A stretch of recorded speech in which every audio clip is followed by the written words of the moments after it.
And also keep in mind that on some of the buildings for Karakin, you are actually able to just knock down certain walls with C4. And if a player is behind that wall, he will end up getting knocked. So a lot of players are going to be keeping an eye on that too. But I do want to point out, this circle path is actually going through maybe one of my favorite areas. It doesn't have a name, but it is smack down the middle of Karakin. It's a tall mountain, and you pretty much get to see absolutely everything. And I'm looking forward to seeing which team is going to try to take advantage of that mountain. Yeah, my question is really how well do these guys know and plan out where they're going to be dropped? Because as you said, this underground, there's a lot of loot there, but you need to pop it open first. You just don't go in easily. And the question is, are they going to be focused on that? But not even anyone is actually going to go in the center here. That's quite interesting. Yep. And we're going to be seeing a lot of hot drops. I'm pretty damn surprised that we see STG have all of the north to themselves, but the first elimination is going to come super soon here already. Falcon.CEST is going to take down Deadeye's guys super early on. That's actually the first one going out for that. That is unfortunate. More fights are going to be going on. True love, though, being able to get that first elimination. Extra nice 2K for him. He's going to be happy about that. And I'm excited to see what some of the other teams are going to be doing here. I mean, we see Damwon Kia, right, going up against R8, who's going to be able to strike first. And keep in mind, oh, there you go. Well, that was answered pretty fast. Prestige being able to just knock down Junie. That's going to surprise Damwon Kia. And they have to be careful because Enigma Galaxy is going to be able to hold enough angle there on the top of the mountain once they decide to rotate, if they do decide to rotate. Yeah, exactly. And the first circle on this map doesn't really matter. It basically encapsulates every single part of the map except for the very north for this first one. A lot of other teams are going to continue this fight. R8, Damwon Kia will continue this one. The question is, what are we going to be seeing for it? Oh, here we see Deadeye's guys taking down Damar as well. That's just a really like good that. one. Yeah, that's 2K. Yeah, that's faster than you can print money if you're doing so. Damwon Kia still in this situation. 7 Forest. You have a C4 that sound? package. Yeah, exactly. Yep. Well, not C4. It's obviously.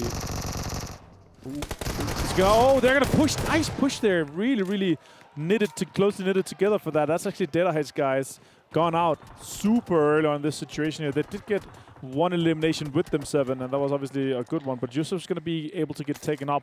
STG alone on the northern side. They're gonna be pushing in towards that center spot that you were talking about, the high ground, and they're gonna be taking some good control and information that you're able to gather from up there. Yeah, for Team Falcons, I mean, we just saw that pop up. They were able to get 5K just by being able to do that. And then we have Star Wars Esports going for it. I mean, this was a team that was really, really good last week, and they're starting to carry that.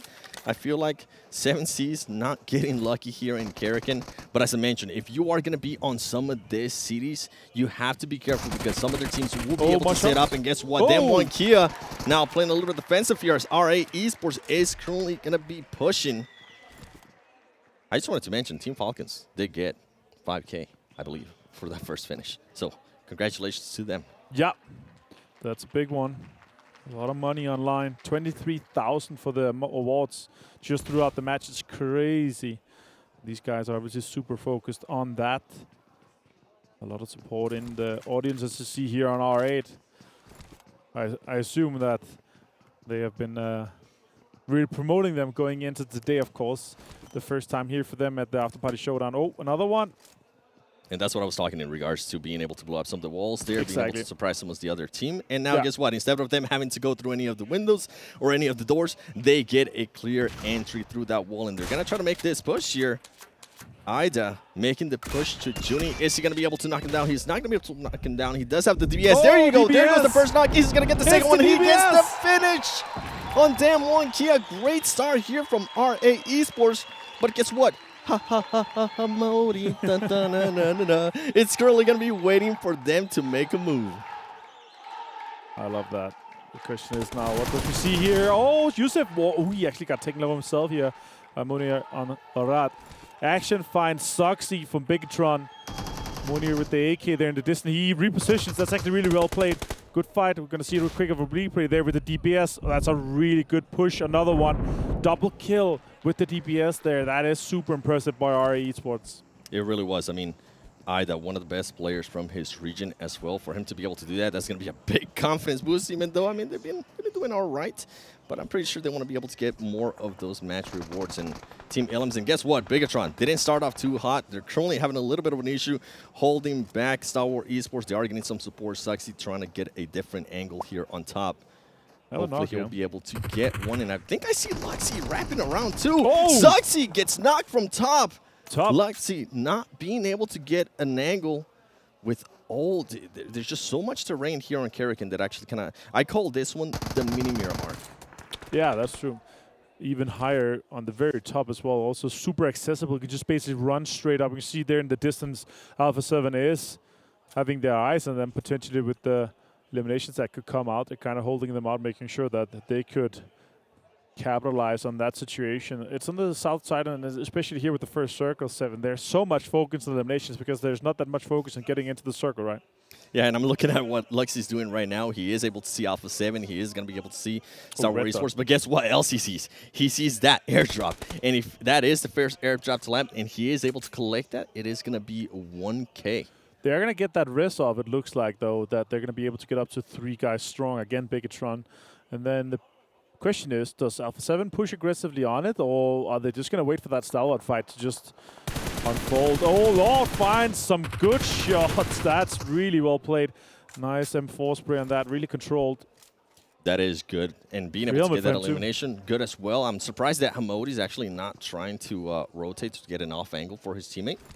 Yeah. But hopefully, I think they might be planning something else. You can see low right there. Oh, that's why, because they currently have Freak giving him so support. And the craziest part, I mean, with all these new maps that we are adding, they are so small that they're going to allow so many third parties. So if you are going to get into a fight, they have to finish off those fights quickly. Exactly. Circle is closing shortly, and then the guys that are focusing on getting a good position, they can see if they're going to have to move. As you see here, Vampire already super focused, just like in the regular games with 18 players. Very focused on getting that position locked down early. The terrain and information, the high ground that they're able to get there is also super crucial for a potential win here. Again, $10,000, 7, for this winner chicken dinner. It's going to be a good amount of money put out there. And they're actually going to be super happy with that shrink there. It's going to go on the west side. It's going to have Vampire dead center. And I'm going to be looking at what else Enigma Galaxy is going to be doing here. Are they going to decide to rotate? Because if they are, they're going to be able to gatekeep R8, especially since they're already setting up 2 players. You can see one of the players from Enigma Galaxy starting to rotate to get an off angle. R8, though, trying to get some knocks, trying to get some finishes as well. And guess what? Luxy is found, and he is going to get eliminated by Star Wars Esports. That's super unfortunate with that. Shots with Enigma Galaxy. You see Rauf in the distance. High ground really has a lot of information on this town here, but again, they're gonna be forced to move just later. Rauf inside circle. Half of the city is inside as well, so they're not in a really early time here, but yeah, we'll see. Also, I have a lot of more zones coming down, but yeah, obviously the sticky bombs here in the very early, when we see these hot drop situations and in the towns, they are kind of crucial to that, also to get into the underground areas in some places. And I mean, this is kind of what you want to see here from Lord. Just pray patiently, wait to see what RA is going to be doing. Your teammates are going to be able to gather so much more information. And you were talking about Bigatron being able to get that revive. Guess what? They were able to get the revive, but they did end up losing Luxy, sadly. Exactly, and as you're pointing out with Enigma Galaxy and the high ground, Amadi, all these guys, they are pushing towards that R8, is fighting Grove, taking some fire. Ooh. On the other side, he's gone really low though. Half HP is going to take another peek. He's going to have the M4 in hand, does not connect the last shots to get the knock. Prestige pushing up as well. There are shots coming in towards him as well. He's also taking damage here. Prestige. Penta though is pushing. Yeah, that's what I was talking about earlier in regards to the third parties. I mean, now Hamodi has been finished, and guess what? It has come back for a little bit too. The Molly as well, being able to get 2 players right there. Rauf coming back. Now it's only going to be Bandar waiting for them, and this is going to be a 1v1. Who's going to be able to win it? You can see Rauf there just pushing the action. Does he have any utilities? He doesn't have any utilities in regards to him. Mollies or smokes, but they are going to try to go for it, and he needs to be careful, the player from RA, because Team Falcons might be able to spot him here and actually third-party him. On Rauf, I saw those. Oh, here we go. Bandai only has a level 1 helmet, 30% damage reduction rather than the 40% that the level 2 helmet offers. So that's a really rough one. If he gets headshot in that situation, he's going to go down quite fast. Rauf pushing with them 4 in hand. He's going to finish off the eliminations that he found early on. Here's 7. That is really well played with that Molotov. That is super accurate right there with the throw. It's super hard to hit those Molotovs on point, and getting 2 knocks with that alone is just super crazy to see. Smokes are coming out, and he's going to grab all that. Yeah, I'm pretty sure he's going to be looking for some grenades because he wants to go for that most special eliminations match rewards. I mean, yeah, I with would. the grenades, exactly. And also, you're on here in Karakin, you're not going to see the other special animation. Obviously, when you get hit by cars, they're really hard. They're not as hard as the grenades. Mythic, one of the guys that had the most grenade eliminations throughout the PMPL Brazil region, and also we saw him really active throughout more as well. But the new circle is closing, and the question is, does Vampire keep this really greedy 4-way split throughout the center on the high ground for as long as they can? And obviously then when they see the next one, are they going to go together and stay as a 4-man here? It's oh, that's a knock. Ravenclaw went down. We were just talking about it. It's greedy, and now Stone has to go towards him and help it. I think it was could potentially have been Rad or S2G that found that Desha there, the closest player on Ravenclaw. But right now, S2G is definitely pushing really fast towards the south. Yeah, you can see just Vampire Esports decides now to just get a little bit closer to everybody in the Stone. He's going to try to get that revive. Hopefully he's able to, and guess what? Look at that zone. Alpha 7 is actually going to have a lot of area to work with as we're looking at that. And Team Falcons, I think Team Falcons, this is a fight that we've kind of been waiting for. Lore is currently knocked. He's more than likely going to get finished. As you see, Enigma.CEST is just starting to back up and relocate themselves. And I'm looking at the zone Vampire Esports. It looks like they were able to get that revive. And guess what? All right, Bandar. Oh, he missed. Rove misses Bandar just by a little bit. Does he have any nades or anything that he can use just to draw him out? And I'm actually surprised that we're not seeing many of the teams use the underground system, because sometimes you find the better loot underground when you play Karakin. So if you are going to be testing out Karakin, go under, as we do see the replay there of how Freak ended up getting knocked and eliminated as well with Lord. A lot of teams here, obviously, with that northwest hard shift. A lot of teams are going to be coming in from that eastern and southern side. So a lot of focus is going to be on gatekeeping, especially from Alpha 7, potentially also later from S2G in that case. As we see, as Star Wars Esports getting eliminated by Alpha 7. Alpha 7 trying to continue the momentum that they were just able to gather in Vikendi. And by the way, I was thinking back with Vikendi, Alpha 7 was always one of the strongest teams in that map, especially with Korea, so I wasn't surprised to see him being able to get 7 eliminations. We do see Sasha trying to get some shots there on Enigma.CEST. He's not able to get them. If he's able to get these shots, he might be able to get Squad Ilum. Is he going to get it? And he is able to. He took his helmet off, Soxy, though. It was like tipped his hat. I was like, oh, damn. Now no more helmet for him. That's unfortunate. A lot of damage. Now he has to heal. Karelio, the replay here we saw from earlier. That's a really good 3x spray coming in from Karelio onto Stalwart. Really well executed by them. And Alpha 7 just continues to impress us here with the high ground control, gatekeeping, the amount of information that they're able to gather from that high ground. Yeah, and what I'm seeing right now, I mean, we're seeing some crazy splits on the map, too, from S2G. Players are absolutely split. We do see a 2-2 from Vampire Esports, and when we look at Alpha 7, everybody's staying a lot closer. Interesting to see which one's going to end up backfiring. I mean, we saw Vampire Esports, it backfired a little bit. Luckily, they were able to recover. And if I remember correctly, from Vampire Esports, the champions of the first week of the main tournament before this after party, that team was able to keep composure in a lot of situations that other teams were not able to. So I'm not surprised that they're currently trying to be that greedy. But guess what? They end up getting one of the players knocked. Ravenclaw getting knocked there by Carrillo. As we do start seeing more fights, as we see Bigatron trying to come in a little bit closer. Guess what? Team Falcons getting some shots on Bandar. Bandar finally gets eliminated there by Team Falcons. Yeah, exactly. Circle closest in this situation. There's going to be more fight for control. And obviously the fights throughout has been very steady. Actually less chaotic than I expected this one to be.